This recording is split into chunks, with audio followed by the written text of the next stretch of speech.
സംസ്ഥാന ഭാഗ്യക്കുറി ചരിത്രത്തിലെ ഏറ്റവും വലിയ ഒന്നാം സമ്മാന തുകയുമായി ഇത്തവണത്തെ തിരുവോണം ബമ്പർ. ഭാഗ്യം കടാക്ഷിച്ചാൽ 30 കോടി രൂപ സ്വന്തമാക്കാനുള്ള അവസരമാണ് സർക്കാർ ഒരുക്കിയിരിക്കുന്നത്. സംസ്ഥാന ഭാഗ്യക്കുറി ചരിത്രത്തിലെ ഏറ്റവും ഉയർന്ന സമ്മാന തുകയുള്ള തിരുവോണം ബമ്പർ ലോട്ടറി മുഖ്യമന്ത്രി വി ഡി സതീശൻ പ്രകാശനം ചെയ്തു.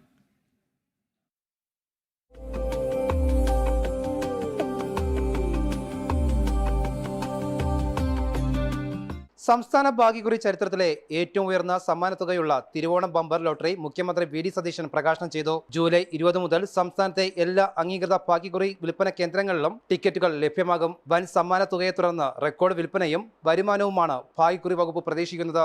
ഓരോ വർഷവും വലിയ ജനപങ്കാളിത്തം നേടുന്ന തിരുവോണം ബമ്പർ ഒന്നാം സമ്മാനം 30 കോടിയായി ഉയർന്നതോടെ ഇത്തവണ കൂടുതൽ ആളുകളെ ആകർഷിക്കുമെന്നാണ് വിലയിരുത്തൽ. ഒന്നാം സമ്മാനത്തിന് പുറമെ വിവിധ തലങ്ങളിൽ കോടികളുടെ മറ്റു സമ്മാനങ്ങളും ബമ്പറിലുണ്ട്. തിരുവോണത്തോടനുബന്ധിച്ച് സംസ്ഥാനത്ത് ഏറ്റവും കൂടുതൽ ആളുകൾ കാത്തിരിക്കുന്ന ഭാഗ്യക്കുറി ആയതിനാൽ ടിക്കറ്റ് വിൽപ്പന ആരംഭിക്കുന്നതോടെ വിപണിയിൽ വലിയ തിരക്കുണ്ടാകുമെന്നാണ് പ്രതീക്ഷിക്കുന്നത്.